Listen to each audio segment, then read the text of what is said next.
नमस्ते, मैं नीतीश ठाकुर और आप देख रहे हैं कैपिटल टीवी बिहार। आज बात करते हैं बिहार की सियासत की एक बहुत बड़ी और अहम खबर की। मुख्यमंत्री की कुर्सी संभालने के बाद सम्राट चौधरी ने पहली बार एनडीए के सभी घटक दलों के जिलाध्यक्षों के साथ आमने सामने बैठक की। और इस पूरी बैठक में सबसे खास बात यह रही कि पूर्व मुख्यमंत्री नीतीश कुमार का वो भाषण, जिसमें उन्होंने खुलकर सम्राट चौधरी की जमकर तारीफ की और सभी नेताओं के साथ उनके साथ मजबूती से खड़े रहने की सीधी अपील की थी, आज वो चीज उन्होंने वहां बताई। दरअसल लोक सेवक भवन यानी मुख्यमंत्री आवास पर हुई इस बड़ी बैठक में जनता दल यूनाइटेड के राष्ट्रीय अध्यक्ष और पूर्व मुख्यमंत्री नीतीश कुमार सबसे आखिर में बोलने आए। उन्होंने बड़े ही भावुक अंदाज में कहा कि बड़ी मेहनत और मुश्किलात से 2005 से 25 तक यानी करीब 2 दशकों में बिहार को धीरे धीरे संवारा गया है। उन्होंने कहा कि ये कोई 2 दिन का या फिर 1 दिन का काम नहीं था, बल्कि सालों की मेहनत थी, योजनाओं और लगातार जमीनी काम का नतीजा है। नीतीश कुमार ने साफ कहा कि अब सम्राट चौधरी इसी काम को आगे बढ़ाएंगे और उन्हें पूरा भरोसा है कि सम्राट चौधरी बिहार के विकास को नई ऊंचाई पर लेकर के जाएंगे। सबसे बड़ी बात यह रही कि नीतीश कुमार ने सभी घटक दलों के नेताओं से सीधी और भावुक अपील करते हुए कहा कि जिस तरह उन्होंने हमेशा से उन्हें स्नेह और उनका साथ दिया है, ठीक उसी तरह अब सम्राट चौधरी का भी साथ दें। यह बयान इसलिए भी बेहद अहम है क्योंकि इससे साफ संदेश जाता है कि एनडीए में नेतृत्व बदलाव के बावजूद कोई भी भीतरी टकराव, नाराजगी या अनबन नहीं है, बल्कि पूरा गठबंधन एकजुट होकर के आगे बढ़ रहा है। राजनीतिक गलियारों में इस बयान को बेहद अहम माना जा रहा है क्योंकि इससे विपक्ष के उन तमाम कयासों पर भी विराम लग जाता है जो अक्सर ये दावा करते रहते हैं कि सत्ता परिवर्तन के बाद एनडीए में अंदरूनी खींचतान शुरू हो जाएगी। बैठक में यह भी तय हुआ कि आने वाले समय में बिहार को देश के सबसे विकसित 5 राज्यों में शामिल करने का बड़ा और महत्वाकांक्षी लक्ष्य रखा गया है। नीतीश कुमार और सम्राट चौधरी दोनों ने ही इस लक्ष्य को हासिल करने के लिए एकजुट होकर के काम करने का संकल्प दोहराया।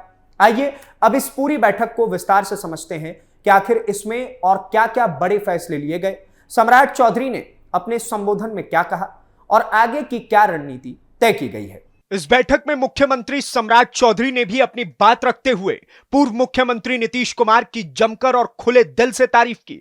उन्होंने कहा कि नीतीश कुमार ने एनडीए के नेताओं और जिला अध्यक्षों के साथ नियमित संवाद और बैठक की जो परंपरा शुरू की थी, उसी की वजह से बिहार में गठबंधन को इतना मजबूत और स्थायी आधार मिल पाया है।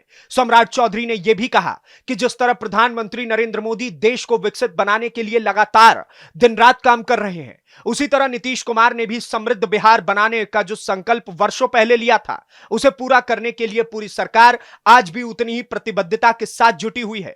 बता दें कि यह बैठक मुख्यमंत्री बनने के बाद सम्राट चौधरी की सबसे बड़ी और पहली संगठनात्मक बैठक थी, जिसमें एनडीए के सभी 5 घटक दलों यानी भाजपा, जदयू, लोजपा, आरएलएम। बता दें कि यह बैठक मुख्यमंत्री बनने के बाद सम्राट चौधरी की सबसे बड़ी और पहली संगठनात्मक बैठक थी, जिसमें एनडीए के सभी 5 घटक दलों यानी बीजेपी, जेडीयू, लोजपा, आर, हम और रालोमो के जिला अध्यक्ष शामिल हुए थे। यह बैठक अपने सरकारी आवास लोक सेवक भवन में करीब 3.5 घंटे तक चली, जो अपने आप में इस बात का सबूत है कि मुख्यमंत्री ने इस बैठक को कितनी गंभीरता से लिया। इतने लंबे समय तक चली इस बैठक में मुख्यमंत्री ने सरकार और संगठन के बीच बेहतर तालमेल बनाने पर खास और बार बार जोर दिया है। इस दौरान सम्राट चौधरी ने कई अहम और व्यावहारिक ऐलान भी किए, जो सीधे तौर पर जमीनी कामकाज से जुड़े हुए हैं। उन्होंने कहा कि 15 अगस्त के बाद वो खुद अलग अलग जिलों का दौरा करेंगे, वहां जाकर विकास कार्यों की बारीकी से समीक्षा करेंगे और सबसे बड़ी बात यह है कि वो जिले में रात्रि विश्राम भी करेंगे ताकि जमीनी हकीकत को करीब से समझ सके। इसके अलावा हर 3 महीने में जिला अध्यक्षों के साथ नियमित बैठक होगी ताकि संगठन और सरकार के बीच किसी भी तरीके की दूरी न बने। साथ ही यह भी तय किया गया कि हर जिले के प्रभारी मंत्री महीने में कम से कम 1 दिन उसी जिले में रात्रि प्रवास करेंगे और वहां एनडीए सभी घटक दलों के जिला अध्यक्षों के साथ बैठक कर जिले की समस्याओं को गहराई से समझेंगे और उनका जल्द से जल्द समाधान सुनिश्चित करेंगे। अब सवाल यह उठता है कि आखिर इस पूरी बैठक और नीतीश कुमार के इस भावुक बयान के पीछे की असली सियासी वजह क्या है। दरअसल यह पूरा घटनाक्रम ऐसे समय पर हो रहा है जब बिहार में सम्राट चौधरी सरकार को बने अभी सिर्फ 3 महीने हुए। ऐसे में यह बेहद जरूरी हो गया था कि पूरा गठबंधन एकजुट दिखे और कार्यकर्ताओं के बीच किसी भी तरीके का कोई कंफ्यूजन ना रहे कि आखिर नेतृत्व अब किसके हाथ में है और उन्हें किसके निर्देशों का पालन करना है। नीतीश कुमार का यह कहना है कि सभी नेता सम्राट चौधरी का उसी तरीके से साथ दे जैसे उन्होंने हमेशा दिया है। यह सिर्फ एक औपचारिक और रस्मी बयान नहीं है, बल्कि एक बड़ा और सोचा समझा राजनीतिक संदेश भी है। इसे पूरी तरीके से साफ हो जाता है कि नीतीश कुमार खुद चाहते हैं कि सत्ता का यह बदलाव बिना किसी रुकावट, बिना किसी गुटबाजी के आगे बढ़े और उनके अपने बनाए हुए विकास मॉडल को सम्राट चौधरी उसी रफ्तार और उसी ईमानदारी से आगे लेकर चले जिस तरह से वो खुद वर्षों से चलाते आए हैं। इस बैठक में मुख्यमंत्री ने एक और बड़ी और महत्वपूर्ण बात कही। उन्होंने कहा कि आमतौर पर देश के किसी भी राज्य में सत्ता परिवर्तन होने के साथ ही पूरी प्रशासनिक व्यवस्था उलटपलट हो जाती है, अधिकारी बदल जाते हैं, नीतियां भी बदल जाती है और विकास कार्यों की गति भी धीमी पड़ जाती है। लेकिन नीतीश कुमार के उदार और स्थिर नेतृत्व की वजह से बिहार की विकास में निरंतरता पूरी तरीके से बनी रही है अभी तक, और गांव-गांव तक विकास की किरण बिना किसी रुकावट के पहुंची है। ये बयान भी इस बात का बड़ा संकेत है कि सम्राट चौधरी खुद बार बार ये बात दोहरा रहे हैं कि वो नीतीश कुमार के काम को ही आगे बढ़ाने वाले हैं, ना कि उसे बदलने वाले हैं, ताकि जनता के मन में किसी भी तरीके का कोई अस्थिरता का डर पैदा ना हो। राजनीतिक जानकारों का मानना है कि इस तरीके से सार्वजनिक बयान और इतनी बड़ी बैठकें अक्सर इसलिए भी बुलाई जाती है ताकि विपक्ष को यह मौका ना मिले कि वो सत्ता परिवर्तन को लेकर किसी तरीके का भ्रम पैदा कर सके। यही वजह है कि नीतीश कुमार खुद मंच पर आकर सम्राट चौधरी के पक्ष में इतना मजबूती के साथ खड़े नजर आए।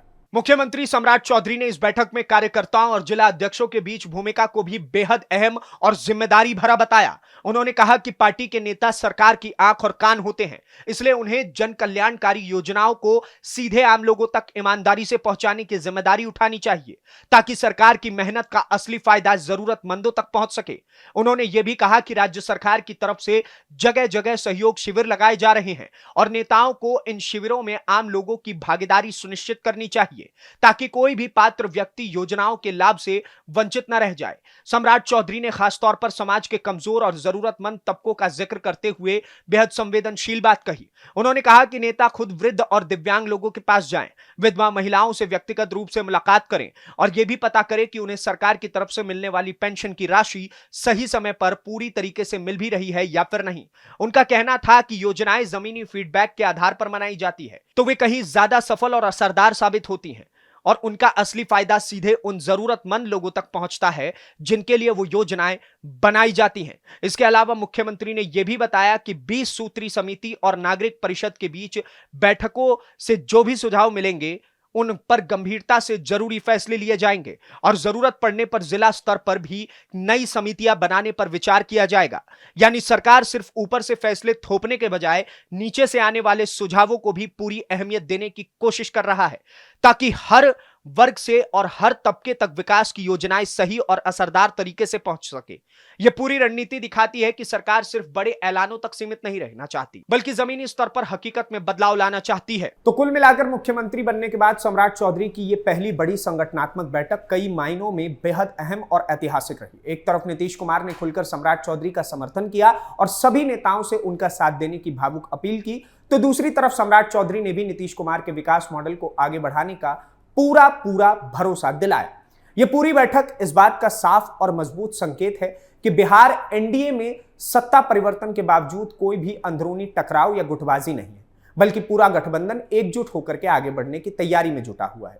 3.5 घंटे तक चली इस लंबी बैठक में जिस तरह से जिले जिले में नियमित दौरे, रात्रि प्रवास और हर 3 महीने में एक बार जिला अध्यक्षों से सीधी मुलाकात जैसे बड़े और व्यवहारिक फैसले किए गए हैं, उससे यह भी पूरी तरीके से साफ है कि सरकार अब सिर्फ पटना में बैठकर फैसले नहीं लेना चाहती बल्कि जमीन पर और जमीनी स्तर पर उतर करके काम करना चाहती है, आम जनता के बीच जाकर काम करना चाहती है। और यह पूरी रणनीति यह भी दिखाती है कि सम्राट चौधरी अपनी सरकार की छवि को शुरुआत से ही जनता के करीब बनाना चाहते हैं। अब सबसे बड़ा सवाल यह है कि क्या सम्राट चौधरी नीतीश कुमार के इतने सालों के विकास कार्यों और उसी रफ्तार को उसी विश्वसनीयता के साथ आगे बढ़ा पाएंगे?